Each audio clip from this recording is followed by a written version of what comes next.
ही किती भारी गोष्ट आहे की जगात मला माहित नाही की कुठला देश असा आहे की जो आपल्या देशाला माता म्हणून संबोधत असेल. चित्रपट बघताना सगळ्यात धक्कादायक गोष्ट मला जी जाणवली की या चित्रपटामध्ये भारत माता की जय ही घोषणा सेन्सॉर बोर्डानं सेन्सॉर केली आहे. मी कधी माझ्या दुःखांचं किंवा भांडवल संघर्षाचं मी कधीच भांडवल केलं नाही, कारण ते मला करावंच वाटलं नाही. आणि त्याच्यातला हा पण प्रश्न आहे की सेन्सॉर बोर्डासाठी हा काय म्हणजे असंसदीय शब्द आहे का? भारत हा काही असंसदीय शब्द आहे का? आणि आज तुझं काम, तुझी सही जगातल्या सर्वात मोठ्या लोकांच्या घरी भिंतींवर स्टेटस सिम्बल म्हणून लागले. बरोबर. तुझी जबाबदारी आहे, तू काहीतरी केलं पाहिजे. खरंच तुम्हाला अंतःकरणापासून सांगतो मी की वाट्याला आलेल्या कुठल्याही संघर्षाला मी आजपर्यंत मला आठवत नाही मी नकारात्मक म्हणून घेतलंय. नमस्कार, मी प्रशांत कदम. आज चित्रपटाच्या निमित्तानं आपण एका खास व्यक्तीशी गप्पा मारणार आहोत. प्रसिद्ध चित्रकार शशिकांत धोत्रे हे त्यांचा पहिला मराठी चित्रपट घेऊन येत आहेत. खरं तर शशिकांतचं जे आयुष्य आहे ते प्रत्येक टप्प्यावरती त्यांच्या या संघर्षामध्येच सिनेमा दडलेला आहे. चित्रकलेचं कुठलंही व्यावसायिक शिक्षण नसताना जगभरातले एक प्रसिद्ध चित्रकार म्हणून त्यांची जी आज ओळख झालेली आहे, या प्रवासामध्ये सुद्धा एक सिनेमा दडलेला आहे. कॅनव्हास ते कॅमेरा हा प्रवास करण्याचं त्यांनी ठरवलेलं आहे. या प्रवासामध्ये सुद्धा एक सिनेमा दडलेला आहे. आणि हा सिनेमा करताना म्हणजे स्वतःची गोष्ट सांगण्यासाठी जेव्हा चित्रपट हे माध्यम त्यांनी निवडलेलं आहे, तेव्हा तो चित्रपट साकार करताना त्यांना प्रत्येक पावलापावलावरती, प्रत्येक टप्प्यावरती जे अनुभव आलेले आहेत त्याची सुद्धा एक खरं तर एक स्वतंत्र कहाणी आहे. आणि या निमित्तानं आपण त्यांच्याशी गप्पा करणार आहोत. सगळ्यात पहिल्यांदा तर मला म्हणजे या चित्रपटाबद्दल बोलताना एक गोष्ट सांगायची, कारण हा चित्रपट आम्ही काही निवडक मित्रांनी बघितला आणि चित्रपट बघताना सगळ्यात धक्कादायक गोष्ट मला जी जाणवली की या चित्रपटामध्ये भारत माता की जय ही घोषणा सेन्सॉर बोर्डानं सेन्सॉर केली आहे. म्हणजे त्याच्यातला भारत हा शब्द जो आहे तो सेन्सॉरला का वगळावासा वाटला, हा पहिला प्रश्न मला चित्रपट बघताना जाणवला. एकीकडे आत्ता पहलगामच्या घटनेनंतर सगळीकडे देशभक्तीचं वातावरण जे आहे ते अगदी न्यूज चॅनलच्या स्टुडिओपासून गल्ली गलीपर्यंत पेटलेलं आहे. आणि आपल्या देशातलं वातावरण सध्या गेल्या काही वर्षांपासून असं आहे की देशभक्ती सिद्ध करण्यासाठी तुम्हाला भारत माता की जय म्हणण्याची सक्ती केली जाते. अशा वेळी जर एखादा कलाकार एखाद्या माध्यमातून आपल्या पद्धतीनं भारत माता की जय म्हणत असेल किंवा त्याला आपली भारत माता दाखवावीशी वाटत असेल तर त्याच्याबद्दल का आक्षेप असावा? आणि सेन्सॉर बोर्डाला मुळात या घोषणेमध्ये सेन्सॉर करण्यासारखं असं काय आक्षेपार्ह वाटलं हे आधी आपण त्यांच्याकडून जाणून घेऊयात आणि बाकी चित्रपटाबद्दल बोलूयात. शशिकांत, खरं तर खूप म्हणजे मला नवल वाटलं की या घोषणेमध्ये सेन्सॉर करण्यासारखं काय आहे? इतक्या विविधतेनं नटलेला हा देश आहे. भारत माता की जय कुणीही कशाही पद्धतीनं म्हणू शकतो. प्रत्येकाला आपापली भारत माता दिसत असते.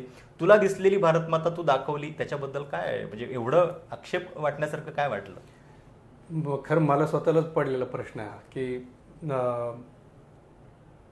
असं का सेन्सॉरनी भारत शब्द काढायला लावला. आणि तो इतक्या महत्वाच्या वेळी येतो सिनेमात. हो, ते तुम्ही बघितलंय की तिथं ते तितकं हृदयस्पर्शी आहे, तितकं ती गोष्ट भावनिक आहे, लोकांना लागते, पचते, रुजते.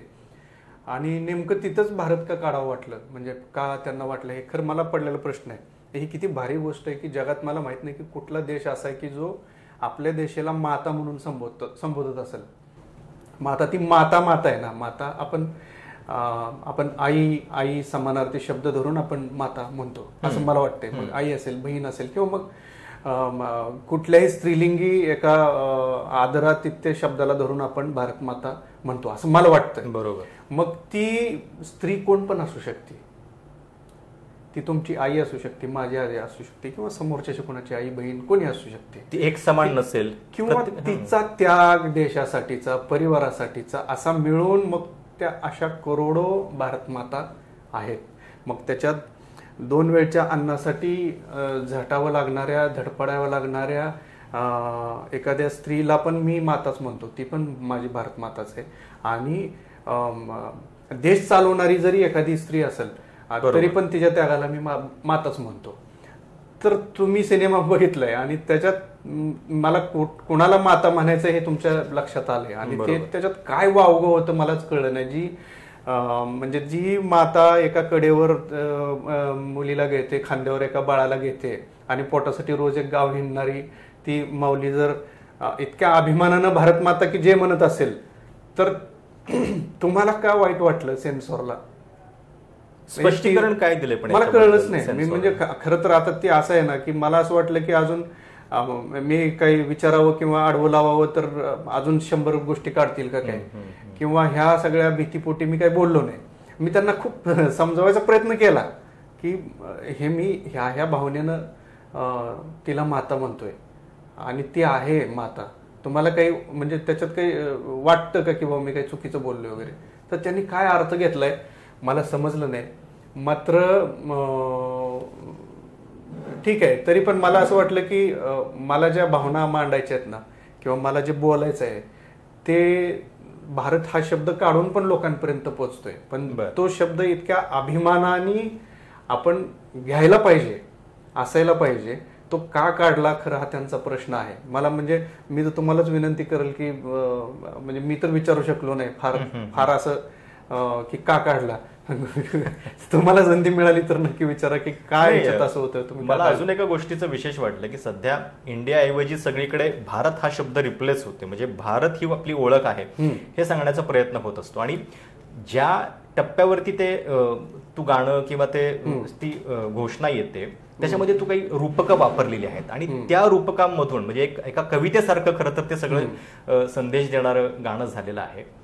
तर अशा वेळी हा शब्द तिथं वगळला जाणं म्हणजे भारताचीच गोष्ट सांगतोय तू, तरी सुद्धा हा आक्षेप आहे. आणि खरी जे आपण बघतो म्हणजे प्रत्येक व्यक्ती म्हणजे तुम्ही मी मला वाटतं की सिनेमा बघितल्यावर माझं हे वाक्य नक्की सगळ्यांनी आठवावं जो कोणी सिनेमा बघेल की तुम्ही घर सोडून उंबऱ्यातनं बाहेर गेलात की अशा प्रकारचं जीवन, अशा प्रकारच्या समस्या ज्या भारत मातेबद्दल मी तिथं भाष्य केले ते तुम्ही बघता पावलाला.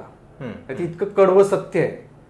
मग ते बघताना तर तुम्हाला मला असं वाटलं की त्यांना 2 गोष्टी म्हणजे आता त्यांनी ते भारत शब्द काढला खरं, पण उलट मला असं वाटलं की त्यांना प्रश्न पडायला पाहिजे होता सकारात्मक दृष्टीनं की अरे किती गंभीर आहे. बरोबर. आणि एक प्रकारे ही रियालिटी पण आहे ना, म्हणजे की ते ऍक्सेप्ट करण्यामध्ये आपलं जास्त हे शहाणपण असलं पाहिजे, नाकारण्यामध्ये प्रत्येक गोष्ट. हा, ऍक्सेप्ट करणंच खरी सगळ्यात मोठी गोष्ट असते. आपण झाकणार म्हणजे काय झाकणार आहे? खरंय. म्हणजे तुम्ही सत्य किती झाकू शकता, भावना किती झाकू शकता, कोणाच्याही, स्वतःच्या किंवा दुसऱ्यांच्या. त्याला एक मर्यादा असते. बर नकारात्मक भावनेनं मी काय केलं असतं तरची गोष्ट वेगळी आहे. बरोबर. मात्र ती जी माता आहे जी सॅल्यूट ठोकते आणि तिचं खांद्यावर बसलेलं बाळ भारत माता की म्हणते आणि त्या तो जो तुम्ही शॉट बघितलाय त्याच्यात ते शेकडो लोक आहेत आजूबाजूला जे जय म्हणतात. तर तो मला असं वाटतं की संवेदनशील माणसानं स्वतःला विचारलेला प्रश्न आहे. बरोबर. मग त्याच्यात अभिमान वाटावं, आत्मपरीक्षण करावं आणि ह्याच्यासाठी आपण स्वतः काहीतरी कणभर का होईना करू शकतो का असा विचार करावा का भारत शब्द काढावा. बरोबर. हा खरा तर प्रश्न आहे. आणि त्याच्यातला हा पण प्रश्न आहे की सेन्सॉर बोर्डासाठी हा काय म्हणजे असंसदीय शब्द आहे का? भारत हा काही असंसदीय शब्द आहे का? त्याच्यामध्ये तुम्ही म्हणजे सेन्सॉर बोर्डाची जी काही नियमावली असेल त्याच्यातल्या कुठल्याही नियमाचा तुम्ही भंग त्याच्यात केलेला नाहीये. पण केवळ असा संदेश देण्यामध्ये सुद्धा जर आक्षेप आता सेन्सॉर बोर्डाला वाटत असेल म्हणजे त्याच्यामध्ये एक संदेश दडलेला आहे ना, त्याच्यामध्ये काही कुठल्या नियमाचा भंग झालेला नाहीये चित्रपटाच्या शब्दांचा मध्ये किंवा दृश्यांमध्ये कुठं. मग तरी सुद्धा अशा मेसेजमध्ये सुद्धा जर हस्तक्षेप सेन्सॉर बोर्ड करत असेल तर हे म्हणजे एक प्रकारे अतिक्रमण आहे तुमच्या अभिव्यक्तीवर. हा ना. तर तुम्ही मला सांगा, जी स्त्री रोज एक गाव भटकत फिरते पोटासाठी, अशा परिस्थितीतनं पण ती तिच्या लेकरांना सांभाळते. त्यांच्या शिक्षणावर जेव्हा विचार होतो, सिनेमातला नायक जेव्हा म्हणतो की घेऊन जातो, तर ती माऊली त्या लेकरांना आपल्यापासून दूर करते पण त्यांनी शिकावं म्हणून त्यांना सोडते. बरोबर. हीच भारत माता अपेक्षित आहे ना. बरोबर. बरोबर ना. आपली ऐपत आहे, आणि ऐकत असताना आपण आपल्या मुलांना लंडन अमेरिकेत शिकवतो, हे पण चांगलं आहे, अभिमानास्पद आहे. पण जिच्या 2 वेळच्या जेवणाची पण भ्रांत आहे आणि अशा परिस्थितीतनं पण ती तिच्या लेकरांना शिकवण्यासाठी जगवण्यासाठी संघर्ष करते, धडपडते, त्या पण भारत मातेला आपण अभिमानानं का भारत माता म्हणू नये? बरोबर. लय साधा प्रश्न आहे खरं. म्हणजे मी एक संवेदनशील कलावंत म्हणून किंवा माणूस म्हणून पण मला वैयक्तिक पडलेला तो अनेक प्रश्न आहेत तसं त्या सिनेमात आहेत आणि त्याची उत्तरं पण नुसतीच प्रश्न नाहीत, तर मला जेवढं जिथं जिथं मला कळलंय की त्याचं थेट उत्तर द्यावं, तर तिथं मी प्रयत्न केलाय की त्याचं उत्तर हे आहे. पण मला वाईट वाटलं जेव्हा त्यांनी भारत हा शब्द काढला, की म्हणजे तो अगदी इंटरव्हलचा शॉट आहे आणि तो शब्द काढला म्हणजे तो त्या लाईन मधला आत्मा बाजूला काढल्यासारखं ते आहे खरं. पण आता माहित नाही, शेवटी माझ्या हातात त्या गोष्टी नाही, पण आणि मी भांडवू शकत नाही तेवढी काय म्हणू त्याला कुठल्याच अर्थाने, की अजून काही फाट्या फोडतील का किंवा अजून लोकांपर्यंत ही गोष्ट पोहोचायच्या आधी भलतीच कडे कुठेतरी जाऊन बसायची, म्हणून मी काही मग जास्त त्या गोष्टीला हे केलं नाही किंवा ताणलं नाही, खेचलं नाही.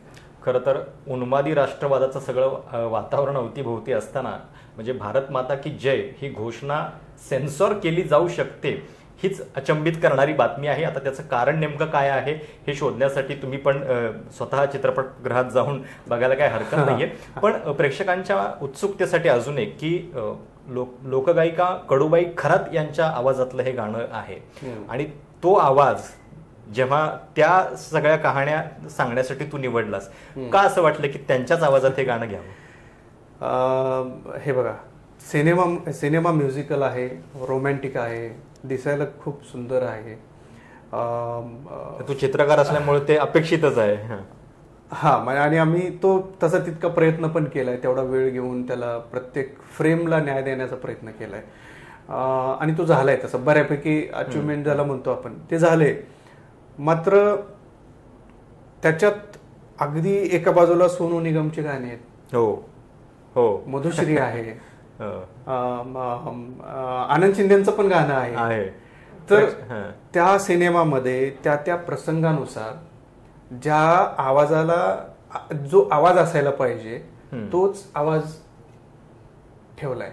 म्हणजे आता तुम्ही स्वतः बघितलंय गाणं की त्या गाण्यांचे शब्द म्हणजे सुहासनी लिहिले, सुहास मुंडेने, ते शब्द जेवढे लागतात आणि त्यात मी जो काही प्रयोग केलेले त्या गाण्यात स्पेशली त्या 2-3 मिनिटांमध्ये मला असं वाटतं की मी ते पूर्ण सिनेमाचा आत्मा किंवा जो गाभा आहे, सोल आपण म्हणतो, त्या 2-3 मिनिटात मी प्रयत्न केला की कमी शब्दात सांगण्याचा, विचारण्याचा.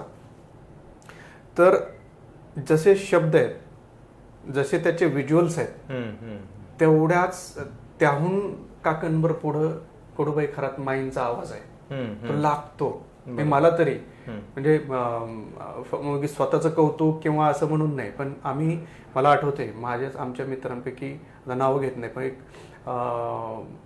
3-4 जेव्हा आम्ही सुरुवातीला गाणं ऐकलं नाही, मी स्वतः सुद्धा ते गाणं जेव्हा नुसतं ऐकलं होतं माझ्या डोळे भरून आले. तर ती ताकद आहे त्या आवाजात, कारण मला त्या प्रत्यक्ष जागल्यात ना तसं. बरोबर. त्यांच्या स्वतःच्याच जगण्यात इतकं दुःख आहे, संघर्ष आहे, त्या आवाजात तो नॅचरलिटी, त्याचा त्या आवाजाचं टेक्स्चर म्हणा किंवा ती खोली म्हणा, म्हणजे मला अपेक्षित होती. म्हणजे माझी आई गायली तर कशी गाऊ शकते बाबा, बरोबर, कोणी. त्यामुळे तर तो ओरिजिनल फील यावा ह्याच्यासाठीच मुद्दाम माझा 8 तास होता. म्हणजे 3 वर्ष अगोदर ठरवलेलं होतं मी. म्हणजे जेव्हा गोष्ट लिहिली ना तेव्हा सगळ्यांना सांगितलं होतं की ह्या प्रसंगाला एक गाणं येणार आहे आणि हे कडूबाई खरात माईच गाणार आहेत. दुसरा आवाज मला इमॅजिनच होत नाही. पण सोलापूरच्या शिरापूर गावातनं एक मुलगा जो 10वी नापास झालेला आहे, नंतर परत शिक्षण घेत सगळी अडथळ्यांची शर्यत पार करत गौंड्याचा मुलगा, मग नंतर तो स्वतः सगळी वाट शोधत येतो इथपर्यंत मुंबईत, चित्रकलेमध्ये नाव कमावतो. पण तिथं तो शांत बसत नाही, त्याला अजून पुढं काहीतरी वेगळ्या पद्धतीने आपली कहाणी सांगावीशी वाटते. मग हे सिनेमाचं वेळ नेमकं कधी डोक्यात आलं? आणि आम्ही जे ऐकतोय की या सिनेमासाठी तू तुझ्या गावामध्ये सूर्यफुलांची शेती जी आहे ती पण तिथं लावलीस आणि त्या सूर्यफुलाच्या बॅकग्राऊंडला जे काही दिसलंय, तर हे सगळं म्हणजे हे वेळ आलं कुठून नेमकं? काय काय केलं या चित्रपटासाठी? नाही, मूळ ह्याच्यात मला असं जाणवलं की तुमच्या ह्याच्यातनं दोन तीन प्रश्न आहेत त्याच्यात, किंवा मुद्दे आहेत असं म्हणू शकतो. एक तर गावातनं इथे येण्याचा प्रवास, त्यानंतर सिनेमाचं कुठून हे आलं, आणि मग त्या सूर्यफूल किंवा सिनेमातल्या काही व्हिज्युअल्स बद्दल. मी पहिल्या ह्याच्यावर येतो की मी खरं सहसा प्रशांत तुम्हाला सांगतो की मी आजपर्यंत मी कधी माझ्या दुःखांचं किंवा संघर्षाचं मी कधीच भांडवल केलं नाही, कारण ते मला करावंच वाटलं नाही. मला असं वाटलं की संघर्ष प्रत्येकाच्या वाट्याला असतो, कमी जास्त प्रमाणात असेल, माझ्या वाट्याला कदाचित जरा जास्त आला असेल. तर आता लोकांना एवढंच माहिती आहे की माझे वडील दगड फोडायचे किंवा गवंडी काम करायचे, मी स्वतः पण ट्रक आणि याच्यावरती बिगारी कामं करायचो. मी अनेक प्रकारची कामं केली, म्हणजे मिस्त्रीच्या हाताखाली ते सिमेंट माल कालवून देण्याची कामं केली, अनेक कामं केलीत. म्हणजे असंच गावाकडे जी जी कामं करायला लागतात एका गरीब कुटुंबातल्या कुठल्याही व्यक्तीला, पुरुषाला, ते असं समजा ती जवळपास सगळी कामं केली. पण तो संघर्षाचा भाग तर होता, पण तिथनं मुंबईत यायचं, मुंबईत येऊन मग आपण चित्रकलेत काहीतरी शिक्षण घ्यावं, आणि सिनेमाचं लहानपणापासूनचं एक वेड डोक्यात जे होतं, ते जे एक आकर्षण डोक्यात होतं की आपण फिल्म मेकर बनावं. पहिलं प्रेम सिनेमा आहे? पहिलं प्रेम सिनेमा आहे. म्हणजे तसं 7-8 वर्षापासून चित्र काढतो, पण त्याच वयापासून त्याची सिनेमाची पण तेवढीच उत्सुकता आहे. पण जर दोघांची तुलना केली तर सिनेमाचं जास्त आहे. अच्छा.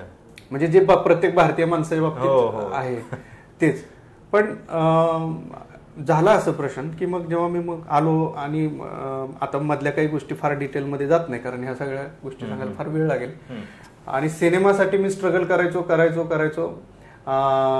फार स्ट्रगल नाही हा, म्हणजे असं नाही की कुठे जाऊन कुठल्या डायरेक्टरला असिस्ट केले किंवा काही कोर्स केलाय, किंवा कारण बोंब अशी होती की त्यातलं काही शिक्षण नाही. बरं, इंग्रजी भाषेचा प्रचंड न्यूनगंड मनात, आणि थेट गावाकडनं मुंबईत, आणि ह्या सगळ्या परिस्थितीत लगेच कसं त्याच्यात आपण सूट होणार किंवा त्यांच्यामध्ये आपण कसं मिक्सअप होणार आणि कामं करणार, हा एक विषय वेगळाच होता. मात्र स्वतःच्या परीनं स्वतःचं ऑब्झर्वेशन, सिनेमा कसा असावा, काय, स्वतःची मतं मात्र खूप आधीपासून होती. आणि ती चुकीची का बरोबर नंतर, किंवा चांगलं का वाईट ते नंतर, पण मतं होती स्वतःची. सिनेमा कसा असावा, कसा दिसावं, काय अजून कसं बेटर असू शकलं असतं हा सीन, हे आधीपासून होतं. करता करता करता काय झालं, भयंकर संघर्षाचा काळ होता तो, वेगळ्या अर्थाने, आर्थिक परिस्थितीच्या अर्थाने. म्हणजे गावाकडं आई रोजंदारीची कामं करायची, आणि म्हणजे रोजंदारी म्हणजे लोकांच्या शेतात खुरपायला जाणं वगैरे अशी काही कामं करायचे. आणि आम्ही 9वी-10वी पर्यंत असताना, असेपर्यंत, म्हणजे मी 15-16 वर्षाचा, तर माझ्या वडिलांनी भयंकर कष्ट केलेलं. म्हणजे अगदी दगड फोडून आम्हाला शिकवलं. ही किती मोठी गोष्ट आहे की अशा कम्युनिटीतनं आलेलं असताना माझ्या आजूबाजूला कोण शिकलेलं नाही. म्हणजे त्यांच्या पालकांनी त्यांना काय काय बोलतच काय करायला लावलं, आणि ते माझे सगळे मित्र आज वेगळ्या क्षेत्रात आहेत, किंवा सांगू शकत नाही अशा परिस्थितीत आहेत लहानपणीची. मात्र माझ्या वडिलांनी शिकवलं. पण ते काय झालं, त्यांच्या पर्सनल लाईफमधल्या अशा काही गोष्टी होत्या की ते एका याच्यानंतर ते खूप भावनिक झाले आणि व्यसनाधीन होऊन त्यांचा स्वतःवरचा बॅलन्स कंट्रोल संपला. म्हणजे जे एक वडिलांचं ना वेगळंच रूप बघायला मिळालं. आणि त्यामुळं त्या काळात वडील काही काम करत नव्हते, आई एकटीच काम करायची. आणि आम्ही सगळी लहान भावंड, मी सगळ्यात मोठा घरात, आम्ही 6 जण भावंड, म्हणजे 2 बहिणी आणि 3 भाऊ मला, म्हणजे आम्ही 4 भाऊ असं. तर इथं मुंबईत आलो, पण सतत चिंता असायची घरची, मनात ती हुरहुर असायची. माझी आई कामाला जाते, एकटी जाते, वडील दारू पितात, ह्या सगळ्या गोष्टींचा त्रास तो वेगळाच होता, सगळं संघर्ष. तर ते कसं होईल आणि ह्या सगळ्या ह्याच्यामध्ये काय झालं की माझा एक मित्र आला आणि तो आर्ट सोसायटी ऑफ इंडियाच्या कॉम्पिटिशनला त्याचं स्कल्पचर द्यायला आला होता, एक शिल्प. आणि त्यानं माझे काही चित्र रूमवरती बघितले. मला म्हणलं शशिकांत तू हे दे द्यायला काय, पण तू असं वाटते म्हणले की तुझं होईल प्रोफेशनल कॅटेगरीतनं आर्ट सोसायटी ऑफ इंडियाला. मी आपलं सहज दिलं, फार काय आशा वगैरे ठेवून दिलं ना. मी माझ्याकडे होतं एक चित्र दिलं आणि ते तसंच झालं खरं. आणि ते अवॉर्ड मिळाला. मग ते जहांगीर आर्ट गॅलरीत प्रदर्शनाला चित्र लागलं. म्हणजे अनेक आर्टिस्ट सोबत सिलेक्ट झालेल्या. ते तिथं विकलं गेलं आणि सुरुवात झाली ना माझी. मला एक वेगळा आत्मविश्वास आला. तेव्हा प्रचंड गरज होती. म्हणजे तेव्हा माझ्या फिल्म मेकर बनण्यापेक्षा माझ्या घरात मदत होणं आर्थिक ही जास्त मोठी गोष्ट होती माझ्यासाठी. बरोबर. आणि मग चित्रकलेतनं सुरुवात झाली अगदी वेगात धड. मला वाटतं की सगळे बॉम्बे आर्ट सोसायटी वगैरे जे काही महत्वाचे पुरस्कार आहेत चित्रकला क्षेत्रातले ते त्या 2-4 वर्षात मला सगळेच मिळाले. प्रदर्शनं पण यशस्वी व्हायला लागली आर्थिकदृष्ट्या. मग घरच्या परिस्थिती आणि सगळ्या गोष्टी बदलल्या. एक गोष्ट तुम्हाला खूप आता खरं ही खूप गर्व किंवा काहीतरी फाजील आत्मविश्वास अशा ह्याच्यानी नाही बरं का, खूप भावनिक ह्याच्याने मी ही गोष्ट बोलतो की हा प्रवास चित्रकलेचा सुरू झाला आणि काही वर्षांच्या नंतर मग पुन्हा सिनेमाची आवड आणि सिनेमा बनवावा. माझ्या सगळ्या आर्थिक म्हणजे बेसिक गोष्टी सगळ्या भागलेल्या होत्या. आता मी सिनेमा बनवू शकतो. आणि मग दोन्ही गोष्टी पॅरलली चालत आल्या. मी जेव्हा मागं वळून बघितलं ना, तेव्हा आत्ताही बघतो ना, तर मग मला असं लक्षात येतं की अरे स्वतःला एक असतं ना विचारणं की काय होतं शशिकांत, तू जिथं राहायचा त्या घरात 10x10ची खोली, त्याला 3च भिंती होत्या. एका बाजूला तो तुराट्यांचा कूड होता. तुराट्या म्हणजे जी आपली तूर असते त्याच्या वाळल्यावर सुकल्यावरच्या काड्या राहतात, त्या काड्यांचा तो. पावसाळ्यात घरात पाणीच असायचं. आणि आम्ही 6 भावंड आणि आई वडील 8 जण. म्हणजे वयाच्या 12-13व्या वर्षी नंतर तर मी मंदिर, समाज मंदिर गावातल्या असं मित्रांसोबत वगैरे बाहेरच झोपायचो. आणि माझ्या घराला भिंतही नव्हती. आणि माझ्या घराच्या एका भिंतीला एक भिंत म्हणजे 3 भिंतींपैकी एक भिंत नव्हती आणि एका भिंतीला चिटकून डुकरांचा कोंडावडा होता. आणि आमची डुकरं होती. मग ते रोज डुकरं सोडायची, मग परत ते संध्याकाळी आणून कोंडायची. ते माझे वडील माझे चुलते हे सगळं ते करायचे. संध्याकाळी ते डुकरं वगैरे आता जात नाही डिटेलमध्ये अजून. ती खरं ती वेगळीच गोष्ट आहे बरं का. म्हणजे इंटरेस्टिंग आहे. आणि ते म्हणजे असे एपिसोड होतील एवढ्या एक घटना त्या आहेत. मला काय वाटायला लागलं की म्हणजे मी स्वतःला पण असं विचारलं की अरे खरंच म्हणजे जेव्हा मी निगेटिव्ह गोष्टी कधी बघत नाही. मी आत्ताही तसंच आहे. ह्या गोष्टींचं नकारात्मक किंवा माझ्या मनावर कधी परिणाम झाला नाही. उलट मी त्याला ऊर्जा म्हणूनच घेतो. कदाचित ते नसतं तर मी आज इथं नसतो सुद्धा. बरोबर. म्हणजे त्या गोष्टी माझ्या वाट्याला नसत्या कदाचित. तर मी एक संवेदनशील माणूस असतो का नसतो मला शंका आहे. म्हणजे आता जितकं मी विचार करतो कुठल्याही गोष्टींचा म्हणजे आणि प्रामाणिकपणे स्वतःकडनं झालेल्या चुका पण जगासमोर मान्य करायची हिंमत आहे. म्हणजे त्याला पांघरून घालण्याचा प्रकार नाही. किंवा आता ह्याच्यात माझं मी जास्त यायला लागले बरं का. पण तरी पण स्वतःला गोंजारणं नावाचा प्रकार माझ्या जीवनात कधी घडलाच नाही. बरोबर. नाही तू कुठल्याही गोष्टीचं भांडवल करत नाहीये पण. आणि त्याला नाही त्याला खूप महत्वाच्या मुद्द्याला येत होतो तुम्हाला. मग ही जर्नी जिथं आली आणि मग मला लक्षात आलं की अरे 10x10च्या खोलीवर राहत होता शशी तू. अशी सगळी परिस्थिती. आणि एका बाजूला घराच्या त्या खोलीला एक भिंत नव्हती, एका बाजूला डुकराचा कोंडवडा होता. अशात लहानाचा मोठा झाला. आणि आज तुझं काम, तुझी सही जगातल्या सर्वात मोठ्या लोकांच्या घरी भिंतींवर स्टेटस सिम्बल म्हणून लागले. बरोबर. तुझी जबाबदारी आहे, तू काहीतरी केलं पाहिजे. मी सगळी सुख मी म्हणजे खरं सांगतो मी कुठल्याही जगातल्या देशात जाऊन आरामात राहू शकतो. सगळ्या गोष्टी ह्या गोष्टी मला उकरत बसायची. बरोबर. किंवा मी कोण होतो, मी काय होतो, असं जगणारे अजून लोक आहेत का, ह्यांची गोष्ट मी सांगू शकतो का, हे सगळं न करता मी माझं एक वेगळं जीवन जगू शकतो, आत्ताही जगू शकतो. पण जेव्हा ही जर्नी मला दिसते ना, तेव्हा मग मला माझं प्रामाणिक मन असं सांगते की नाही, हे करणं तुला काम आहे असं वाटतं. तुला खूप गोष्टी सांगायच्यात, तू तेवढं करू शकतो. आणि मी ते करायला लागलोय. मग काही गोष्टी मी माझ्या चित्रांच्या स्वरूपातनं मानतो आणि काही गोष्टी माझ्या लक्षात आल्या की ज्या मी चित्रांमधनं नाही करू शकत, त्या सिनेमातनं मी चित्रांपेक्षा कितीतरी पटीनं तीव्रतेनं लोकांपर्यंत पोहोचू शकतो. नाही, कुठल्याही गोष्टीचं भांडवल किती केलं जातं हे तुम्ही आपल्या अवतीभोवती आता बघत असाल, पण शशीच्या स्वभावामध्ये ते नाहीये, ते आता त्याच्या बोलण्यात पण आलं. पण तुम्हाला हे कळलं पाहिजे म्हणून सांगतो की आत्ता आम्ही जिथं बसलोय तो दक्षिण मुंबईतला फोर्ट भाग आहे आणि तिथं शशिकांतच्या नावाचा स्टुडिओ आहे. आणि ती पाटी बघितल्यानंतर कुठल्याही मराठी माणसाला अभिमान वाटावा.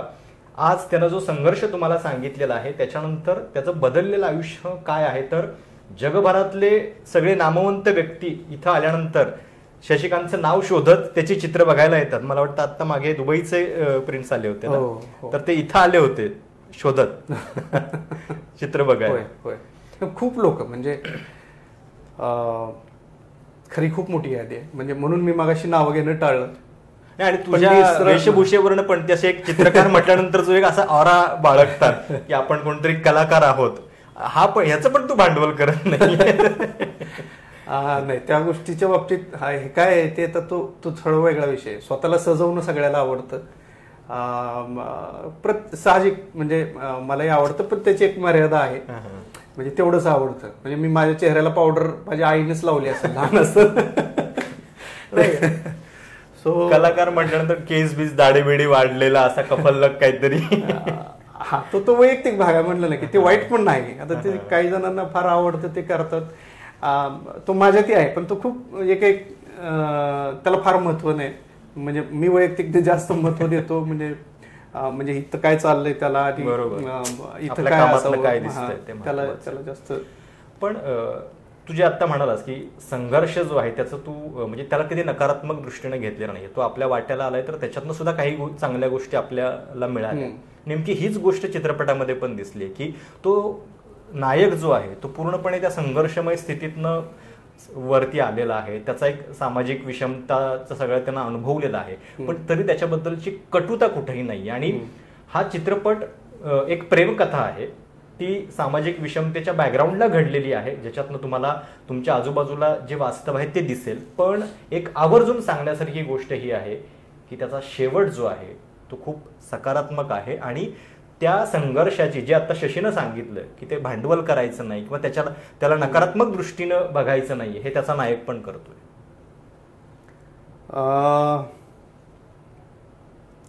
हे बघा काय होतं माहिती आहे की जर संघर्ष नसला ना, तर म्हणजे चढ उतार नसेल तर रस्ता फ्लॅट असणार आहे. आणि माझ्यासाठी तो खूप बोरिंग प्रवास असेल. लय साधं गणित लावतो. बरोबर. चढ उतार वळणं हे करत असताना जी मजा येते, एक आपल्या मनात काहीतरी असतं की वळणाच्या पुढं काय आहे माहित नाही, बरोबर, चढाच्या पुढं काय आहे मला माहित नाही, आणि आपल्या लिमिट सुद्धा मग एक्सटेंड करतो. त्याच्यात ते जागण्यातली उत्सुकता आहे ना, त्याच्यात प्रत्येक क्षणाला मला काहीतरी उत्सुकता आहे पुढच्या गोष्टींची.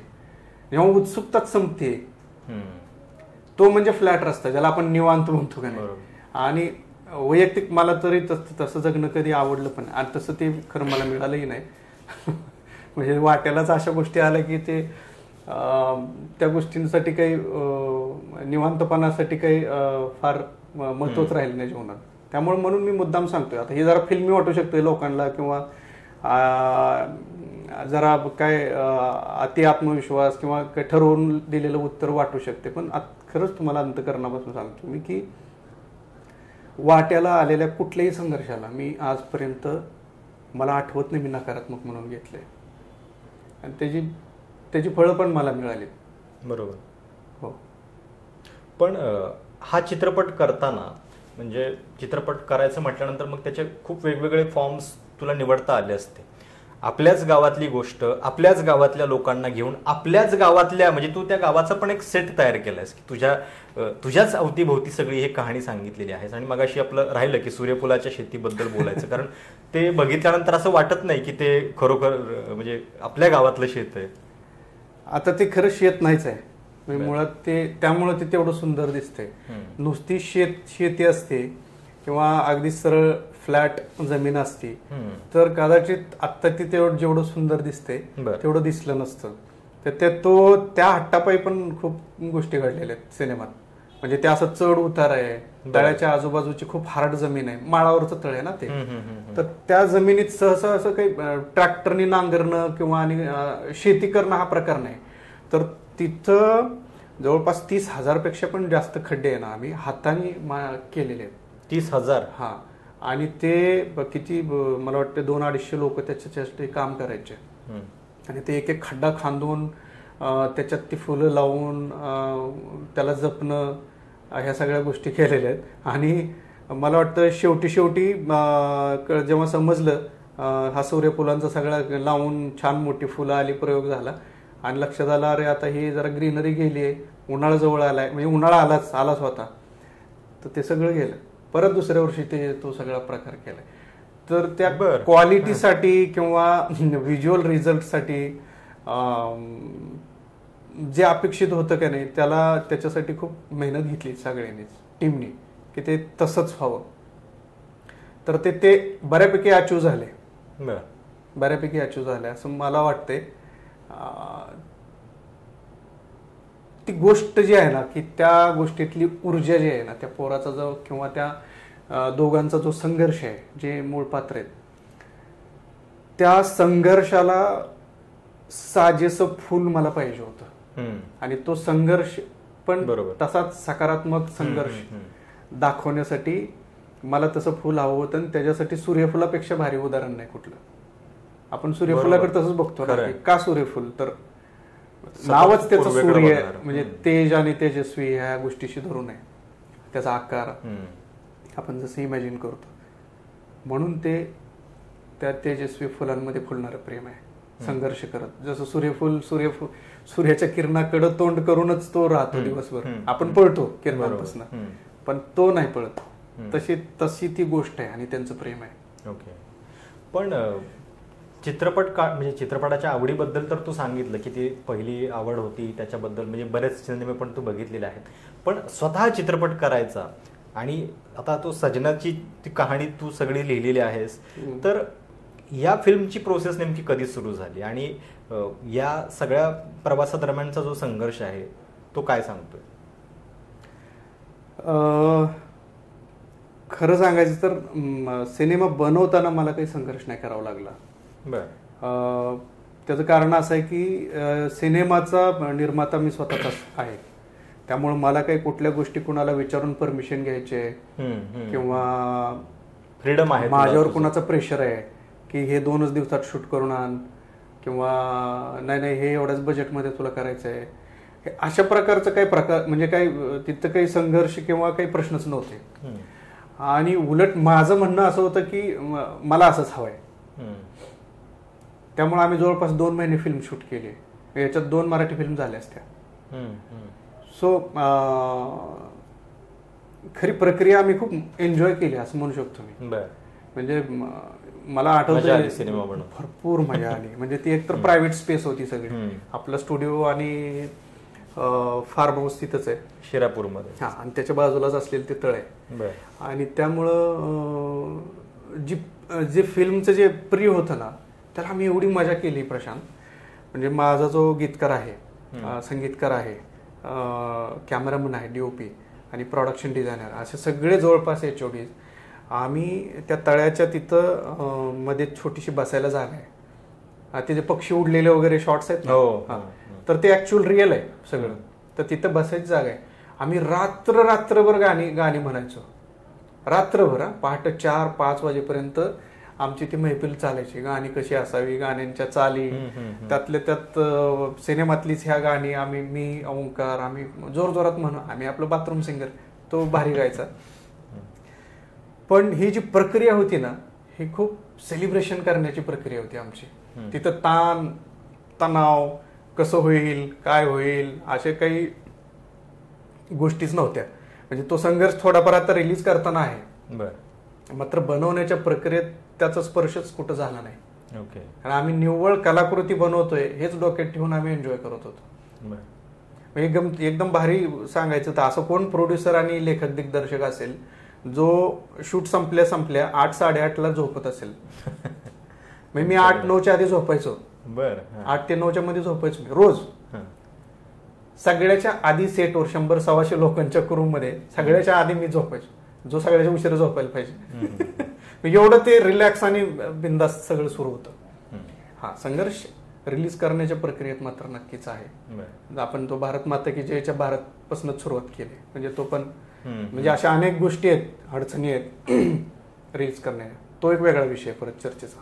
पण का म्हणजे की एखादा सिनेमा तू बनवलेला आहे जो स्वतःच्या हिमतीवरती बनवलेला आहे, तर असा सिनेमा फक्त प्रेक्षकांच्या पर्यंत पोहोचणं ह्याच्यासाठी ठरलेल्या वाटा उपलब्ध असताना ती म्हणजे त्या वाटा उपलब्ध होत नाहीत.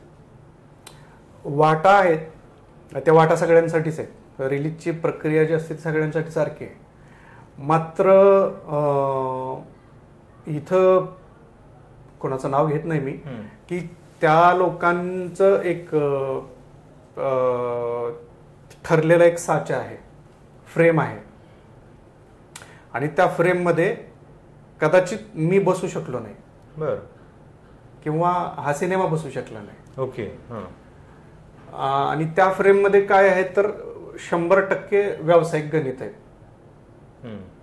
आणि व्यावसायिक गणिताला लागूनच अजून एक गोष्ट आहे जी वाईट आहे खरं तर, की आतला आणि बाहेरचा वाला. सो ती एक गोष्ट वाईट आहे की जिथं खरं आपण म्हणतो ना की मेरिटला महत्व दिलं पाहिजे. खरं तर आता काय अवस्था आहे मराठी सिनेमांची, जर तुम्ही जर बघायला गेलं तेलुगू सिनेमा बघा, तमिळ बघा, मल्याळम बघा, केवळ कन्नडा फिल्म सुद्धा आपल्या मागणं किती त्यांची ग्रोथ कशी आहे बघा. हिंदीचं तर ते ठीक आहे, त्यांचं जगच वेगळं आहे. सगळ्यात पहिला मराठी सिनेमा बनवणारा माणूस आणि आजची मराठी सिनेमाची अवस्था ही अशी काय आहे. मला काही एवढा सगळा अभ्यास झाला असं मी म्हणत नाही, पण मला काही बेसिक गोष्टी जाणवल्या. त्या ह्या आहेत की नवीन येणाऱ्या निर्मात्याला इथं भयंकर संघर्ष आहे. आणि आता समजा माझ्यासारख्याला एवढा जर इथं संघर्ष करावा लागत असेल तर ज्याला ऑलरेडी म्हणजे मी माझं म्हणून सांगत नाही, पण ज्या माणसाला 20 वर्षाचा अनुभव आहे कलाक्षेत्रातला, व्हिज्युअल आर्ट मधला, आणि अनेक मित्र आहेत माझे फिल्म इंडस्ट्रीतले आधीपासून आत्ता पण, आणि खूप मित्र आहेत सगळीकडं मीडियामध्ये पण, आपणच आता बोलतोय असे, एवढं सगळं बॅकग्राऊंड आहे. बरं, मला आर्थिकदृष्ट्या पण कोणाला काही मागायचं आहे किंवा कोणावर काही डिपेंड राहायचं आहे असं पण काही नाही. हे सगळं असताना पण तुम्हाला संघर्ष करायला लागतो. मग मला सांगा असं किती टॅलेंट असेल महाराष्ट्रात की ज्यांच्याकडं आउटस्टँडिंग गोष्टी असतील, खूप एक डिरेक्टर म्हणून, रायटर म्हणून खूप खूप क्वालिटी, खूप कॅलिबर पोरं असतील, तर ते तर म्हणजे जवळपास पण येऊ शकणार नाहीत. बरोबर, रोखलं जाते मग त्याच्या आधीच. म्हणजे हे मला माहित नव्हतं बरं का, पण मला असं वाटतं की हे चुकीचं आहे. अशाने ना कुणाचं वैयक्तिक नुकसान होणं ही खूप छोटी गोष्ट आहे. मोठी गोष्ट काय माहिती आहे का, पूर्ण इंडस्ट्रीचं नुकसान होत आहे. बरोबर, चांगली येणारी लोक येतील का नाही अशी परिस्थिती तयार होते. मग ते आकुंचित विचारांची सुरुवात होती की यार नाही, आपल्याला 1 कोटीत सिनेमा बनवायचा आहे, 70 लाखाचाच सिनेमा बनवायचा आहे. का? कारण त्याचा बिझनेस नाही. बरोबर, ह्या गोष्टी सगळ्या धरून आहेत. म्हणजे त्या सगळ्यात पहिल्यांदा आपण विचारालाच कात्री लावली आपल्या. आपणच स्वतःला, मी ते फ्रेम हा शब्द त्यासाठीच उच्चारला की ती स्वतःभोवतीच काही फ्रेम करून घेतलेत लोकांनी, आणि जे मोठे तिथले. बर, त्यामुळे ते त्या सगळ्यात वाईट नाही ना. मग त्याच्यात कोणाचंच भलं नाही. म्हणजे ज्यांनी फ्रेम करून घेतली त्यांचं पण नाही, आणि त्या फ्रेममध्ये कुणाला येऊ द्यायचं नाही म्हणतात ना, त्यांचं पण नाही. म्हणजे ओव्हरऑल काय आहे तर मग पूर्ण मराठी सिनेमाचं नुकसान आहे ते. म्हणजे सिनेमा बनवण्याची धडपड वेगळी, त्याच्यातला संघर्ष वेगळा. तो तर तू स्वतःच केला. तुझा संघर्ष तो फक्त रिलीज करण्याच्या आणि प्रेक्षकांपर्यंत पोहोचवण्याच्या प्रक्रियेतला आहे. तिथं सुद्धा लोकांना आक्षेप आहेत आणि तिथं सुद्धा म्हणजे अडथळे निर्माण केले जातात जाणून बुजून, कारण तो त्यांच्या चौकटीतला सिनेमा नाहीये किंवा तुला म्हणजे कदाचित म्हणजे की आता एक नवीन कोणीतरी येतंय वगैरे असं वेगळ्या दृष्टीने बघताय. नाही, अडचणी आणल्या जातात, ह्याला दोन्ही बाजू आहेत बरं का. आणि हे पण मी बिनधास्ताने स्पष्ट बोलतो की काही ठराविक लोक आहेत तसे, नाही तर त्या फ्रेम मध्येच असणाऱ्यांपैकी सुद्धा काही लोक खूप सकारात्मक आहेत. बरोबर. की ज्यांना माहिती आहे की आपण स्वतःभोवती फ्रेम करून ठेवलेली आहे आणि हे कुठंतरी काहीतरी आता नवीन विचारांची, नवीन लोकांची, नवीन माणसांची गरज आहे. मी कुठल्याही जात आणि धर्माला धरून बोलत नाही बरं का. मी फक्त टॅलेंट ह्या गोष्टीला धरून बोलतोय की तुम्ही समाजातल्या कुठल्या धर्मातनं, कुठल्या जातीतनं, कुठनं आलाय ह्याच्याशी कलेचा काहीच संबंध नसावा खरं तर, जो मी मानत पण नाही वैयक्तिक. बरोबर. मी मानतो विचार ह्या गोष्टीला, की जो विचार कुठल्याही गोष्टीच्या चांगल्यासाठी असावा, मग तो तुमच्या कलेला फुलवण्यासाठी असावा किंवा तो तुमच्या समाजाला सुंदर करण्यासाठीचा असावा. बरोबर. सो तशा लोकांबद्दल बोलतोय मी. त्यामुळं मी वैयक्तिकच त्या आपल्याला स्पष्ट दिसते की इंडस्ट्रीमध्ये 1-2 असे रस्ते आहेत आणि ज्याने त्यांनी ठरवून टाकले की हा आपला रस्ता आहे, हा आपला रस्ता आहे. आणि प्रत्येकाला असं वाटतं की मी ह्या रस्त्यानं चाललोय म्हणजे ह्या रस्त्याला सगळे साधू संत जन्माला येतात, ह्यालाही वाटतं की ह्याच्यात पण सगळे साधू संत जन्माला येतात. तर ती मी वैयक्तिक मानत नाही.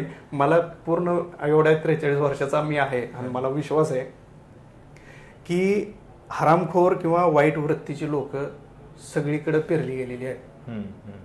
त्यामुळं कुणीही असा गैरसमज करून घेऊ नये की मी जिथं आहे तिथं सगळी लयच भारी लोक राहतात आणि काय महान नुसते साधुचरित लोक राहतात, असं अजिबात नाही.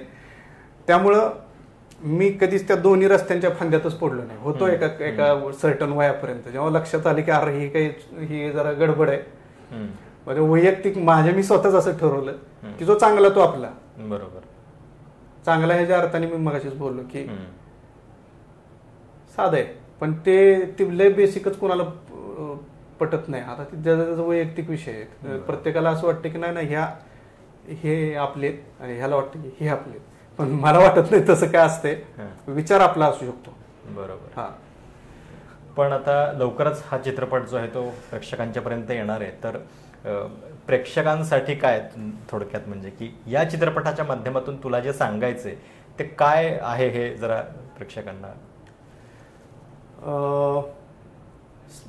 चित्रपटाबद्दल खरं सांगायला भरपूर गोष्टी आहेत. मी स्वतःच काही गोष्टींसाठी उत्सुक आहे की सुरुवातीलाच बोललो की गोष्ट दिसायला सुंदर आहे तुम्हाला, म्हणजे तुम्ही पडद्यावर चालती बोलती चित्र बघताय आणि विशेष म्हणजे ती चित्र तुमच्या अवतीभोवतीचे. म्हणजे अगदीच बर्फ पडतोय किंवा असं काही नाही, तर तुम्ही जे रोजच्या जगण्यातलं तुमचं सौंदर्य आहे बरोबर ते तुम्हाला ते प्रकार म्हणून तुझी खासियत आणि ती दिसते पण चित्रपटात. रंग किंवा त्याचं कॉम्पोजिशन, लाईट्स ह्या सगळ्या अर्थाने तुम्हाला ते तुमच्या फार जवळचं दिसतं. शिवाय मला ज्या गोष्टीची क्युरियोसिटी आहे ती गोष्ट तुमच्या खूप जवळची आहे प्रत्येकाच्या. म्हणजे शहरात राहणाऱ्याच्या पण आणि ज्याचं मूळ गाव आहे पण ते शहरात येऊन राहिलेत किंवा जे गावाकडचे ते तर त्यांचं तर ते अगदीच रोजच्या जगण्यातला विषय. तर त्या गोष्टीची पण मला फार उत्सुकता आहे की ते रिलेट होते किंवा ती भावनिकदृष्ट्या किती बोलू शकते. मग आता मी काय केलंय की म्हणजे मी काय सगळंच माझे काही थॉट्स असतील असं नाही म्हणत मी, की आपण जगत असतो, समाजात वावरतो, फिरतो, वाचतो, ऐकतो, ह्यातनं काही गोष्टी आपण शिकतोच. प्रत्येकावरती संस्कार होतात, त्याच्या स्वभावाने विचारानुसार तो घेतो समोरनं. तसं मला वैयक्तिक जर तुम्ही विचाराल ना की काय बाबा जीवनात कशाला आपण खूप खोल किंवा मोठं जास्त महत्व द्यावं, तर मी एका शब्दात उत्तर देईल की प्रेम. हे मी म्हणाल की हे सगळ्या गोष्टींच्या वरचं उत्तर आहे. आणि मी त्या सिनेमात नेमकं तेच सांगायचा प्रयत्न केला की सगळ्या गोष्टींचं मूळ हे आहे आणि सगळ्या गोष्टींचं शेवट पण हेच आहे. आयुष्याचं इंधनच आहे म्हणजे प्रेम, त्याच्याशिवाय काय. हा, मात्र त्या वाईट किती आहे बघा. आज आज म्हणजे भारत नाही, जगातच सगळीकडे अशी अवस्था आहे. तुम्ही उघडपणे प्रेम व्यक्त केलं तर माहित नाही तुम्हाला काय पावती देईल समाज. पण तुम्ही उघडपणे तिरस्कार, घृणा, द्वेष व्यक्त करा, तुम्हाला हार घालेल समाज. हे मी आपल्या देशापुरतं बोलत नाही बरं. मी म्हणजे जगाकडे सगळीकडे चालू आहे. म्हणजे काय होतं, तुम्ही काही म्हणा, विध्वंस असतो. म्हणजे एखादं झाड आहे, अर्धवट जळालेलं कोळशासारखी त्याची अवस्था झाली आहे, पण त्याच्यात कुठंतरी एखादा हिरवा कोंब उगवल्यावर त्याचं जे तेज असतं ना, बरोबर, किंवा जिवंत असल्यापणाची जाणीव असते ना, ती म्हणजे प्रेम आहे. आणि ते तेवढं छोटं राहिले आता ते कोंब लय फुटावेत असं वाटतंय. आणि ते अर्धवट जळालेल्या ओंडक्यासारखं झाडाचं परत हिरवगार होऊन ते फुलावं असं वाटतंय. असं वाटणं साहजिक आहे. तेवढं सोपं राहिलं नाही मात्र. म्हणजे असं झालं की माणसाला असं वाटतं की प्रेमापेक्षा पण तिरस्कार म्हणजे असं तोला मोलाचा किंवा कुठं तर वर चढवून बसला का काय. बरोबर. पण नाही हो, शेवटी तुम्ही बघा, म्हणजे हे जग, हे निसर्ग, हे प्रत्येक जगातली सजीव गोष्ट आहे ना, प्रेमाचाच विजय करेल. आणि तेच झालेलं आहे आजपर्यंत. ही गोष्ट ती आहे. आणि तितक्याच प्रेमानं बनवलेला हा चित्रपट आहे. लवकरच तो तुमच्यापर्यंत येणार आहे. त्यामुळं आवर्जून इतक्या प्रेमानं बनवलेली ही गोष्ट आणि जी संघर्षातनं आलेली आहे, पण ज्याच्यामध्ये कुठं नकारात्मकता नाहीये, आयुष्याकडं संघर्षाला पण अगदी म्हणजे जीवनाची ती एक उपयुक्तताच आहे आणि तो आपल्या जीवनाचा भाग आहे असं म्हणणाऱ्या एका व्यक्तीच्या म्हणजे स्वतः त्यानं सगळं जे आयुष्यात बघितलेलं आहे त्याची स्वतःची ती फिलॉसॉफी आहे असं म्हणता येईल. आणि तीच फिलॉसॉफी या चित्रपटामधून सुद्धा तुम्हाला दिसेल. आवर्जून हा चित्रपट बघा आणि खूप खूप धन्यवाद या गप्पांच्या बद्दल. थँक्यू. तुम्हाला ही मुलाखत कशी वाटली, तुमच्या काही सूचना असतील, प्रतिक्रिया असतील, आवर्जून कळवा. चॅनल सबस्क्राईब करायला विसरू नका.